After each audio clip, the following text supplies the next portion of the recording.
Hi guys, and welcome back to my channel. My name is Eliana and I'm a success and transformation coach. Here with me today I've got Dr. Penn. Hi, a psychologist and also my husband. Welcome to our home. Today we'd like to talk to you about stress and how to manage it better in 5 easy steps. Now we can never get rid of stress, right? But we can certainly follow some management stress techniques that we can do to alleviate some of that pain. So let's get started. Paul, what is stress? Well, stress in simple psychological terms is when you encounter a demand that you don't think you can deal with. So you've got an event on the horizon and it exceeds your perceived ability to cope. And that's when you start experiencing all of the kind of physiological and the psychological consequences of what we commonly refer to as stress. Excellent. Now, tip number 1 for our viewers today, I'd like to mention that in coaching, we certainly give a few techniques on how to manage stress better. Amongst them would be breathing, would be meditation, would be yoga, would also be present moment focus techniques as well, bringing your attention back on things that you hear and see and smell and touch and taste. Or even techniques even like having a playlist of happy music to help bring some of the stress down and helps with your breathing too. Mm-hmm. And the one common feature of pretty much all you mentioned there was this idea of breathing. And as silly as it sounds, that's the thing you fundamentally have to get right. And it's not just as simple as taking deep breaths. It's about looking at the pattern of your breathing. So it's about breathing, in a consistent way, in a regular fashion, and having a kind of consistent length of the intake of breath, how long you're holding the breath for, and how long you're taking to expel the breath. Because what that's doing is it's manipulating your heart rate variation. And what you want with your heart rate variation is for that to go down rather than up. Because if your heart rate is quite erratic and all over the shop, what that's going to tend to do is make you less effective physiologically. As soon as you start struggling for oxygen, you start getting a little bit panicky, a little bit on edge. You stop dealing with things as effectively. You start to feel this kind of sense of foreboding and slight alarm that you can't quite place why. And that tends to make you even more worried, which ruins your heart rate variation even more. So it becomes a vicious circle. So when you're stressed, one of the things you can really do to help yourself out, at least to stop you from compounding the stress, is just make sure that your breathing is consistent. The pattern of breaths that you take is being consistent, and that will keep your heart rate variation nice and low and will help you deal with the stress more effectively. Excellent. One of the times that I see you really focusing on your breath is when we're flying somewhere. Your palms get sweaty and I can see you really focusing on the breathing. Yeah, it's nothing to do with flying, that's because I'm travelling with you. Oh yeah. Right. As tip number 2 to our viewers today, I love to say maintain a healthy balance. And this is the advice I hear from doctors time to time, obviously as well. Having a healthy balance. Now, exercise is definitely one of the top things that we can do to manage stress. Anything to do with either going to the gym, going for a walk, running, dancing in your kitchen as well. Whatever you can do to keep moving. Now, the other things that we can do to maintain a healthy balance would be to avoid taking drugs, maybe reducing some of the caffeine, or reducing your alcohol intake, or focusing on sleeping better too, right? Stop doing most of the good stuff, basically. Yeah, so I think it's actually really important that a lot of the advice on stress is as much to do with what not to do as what to do. And one of the things that you have to accept right from the outset is that a little bit of stress here and there isn't a bad thing. It's a bit like a workout for you psychologically and physiologically. But chronic and sustained stress is not good for you psychologically or physiologically. Yeah. So you have to be aware of not falling into patterns of behaviour, like as soon as you encounter any kind of stress, reach in for the booze or the cigarettes and things like that. Because what they're probably going to do is physiologically they'll sort of mute some of the symptoms of stress, but they're not going to help you deal with the cause of the stress.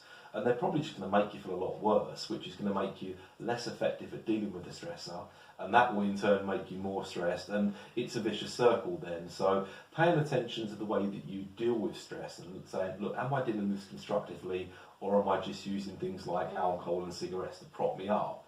It is a really good starting point, because if you're not dealing constructively with the stressor, then you're not making your life any easier, certainly in the long term. Excellent, thank you. Now, on tip number 3, I'd love to say time management. It's amazing how often I see this in my clients. When they manage their time poorly, they get a lot more stressed. Some of the things that we suggest would be to not overcommit to something, to prioritize some of the tasks they need to be doing, to breaking tasks down, or even to delegating some of that responsibility as well to others. If you have a lot of kids at home and you've just come back from work, maybe delegating some of the dinner making to your partner as well can help. Yeah, absolutely. I mean, I think that's the thing, isn't it? It's not feeling compelled to take on everything yourself. And, one of the things we talked about in procrastination is this idea of breaking big tasks down into smaller, more manageable chunks. We didn't touch on it in the context of stress, but if you think back to what stress is, which again is this demand that you perceive exceeds your ability to cope with, then one way you can address that very directly is to take that stress or that big event that you don't think you're going to be able to cope with and just break it down into its component parts, which will be much smaller and you'll perceive as being much more manageable and therefore likely to be much less stressful for you. So that's a really effective and really simple thing you can do, and you should do really early on when you start to associate an event with something that's stressful. Excellent. Tip number 4 would be to connect to others. I find it really calming when I'm able to call a friend or someone in my family that loves me and can empathize sometimes with my stress as well. So reaching out to someone, they can really help, right? Yeah, absolutely. I mean, one of the things that I think people tend to do when they're stressed is they focus on the stressor. Because when we perceive a threat in our environment, regardless of what that threat is, what we tend to do is we become hypervigilant for it. We just focus on it. And the problem with that is then it starts to become all-consuming. And something that becomes stressful as a part of your life, suddenly it almost seems like it's the whole of your life. And that's not the stressor, that's you forgetting to have a life outside of the stressor. And the one thing you can do to ameliorate that is just, even if you don't feel like it, call up a friend, call up a family member, and talk about the stressful situation. Because you'll often find one of the things that will do is give you perspective on the situation again and remind you that there is a world and a life outside of that stressor. And that it's not a life and death situation, that you might have built it up to be in your mind. And that's the one consistent thing from psychology as well, that we know from longitudinal studies that have looked at people from, the cradle to the grave. If there's one thing that predicts a long and happy life, it's having friends and family, it's having a social group that you feel integrated with. So, don't neglect that, go straight to it, if you're feeling stressed or you're feeling overwhelmed. I should have mentioned also, call your husband. Depends who your husband is. Nice one. And lastly, learn to say no. Now, this is something that I personally still struggle and work on it on a daily basis. Sometimes we have our plate full and we still take other tasks on because we don't like saying no. Is it as easy as it sounds, saying no? I mean, it should be, right?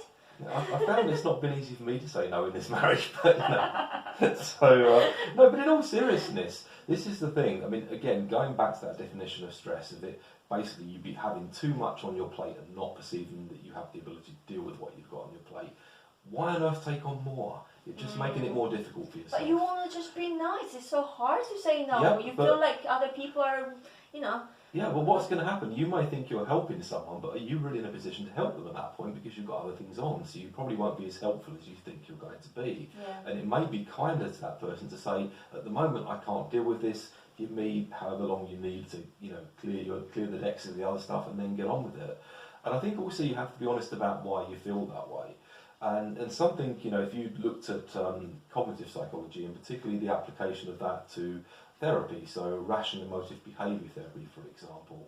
Albert Ellis, the founder of that movement, said that a lot of the psychological distress we experience is because we have a very rigid and inflexible way of viewing the world, which demands us to be like, if not perfect, pretty close to it all of the time.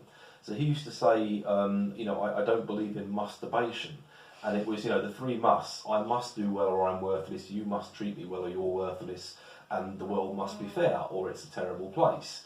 And if you just stop making those demands, and particularly the first one, like, I must be seen to be, a good, helpful, infallible person all of the time, then you alleviate that need to say yes to people all of the time. And that's, I think, the first step to it. You just have to escape this notion that it's not okay to say no to people occasionally, because sometimes, we've all got priorities and we've all got different stuff on our plate, and sometimes you've got to clear the decks before you can help someone else. Well, it's also when you say no to others, you're saying yes to yourself. And Yeah, we should that's be a saying really yes to interesting, ourselves more often, right? Absolutely, yeah. Great. It's a very interesting way of putting it, yeah, good way of reframing it. Excellent, brilliant. Thank you so much. Really appreciate that. I hope you guys found this useful. It was packed full of coaching and psychological tips. Let us know in the comments below what you found useful. Please share it with others. I'll also link Paul's channel and website below as well. Please subscribe to it. Don't forget to hit subscribe on this channel too, and do join us in the community family out there on Facebook and Instagram and Twitter. See you guys soon. Bye. Bye-bye.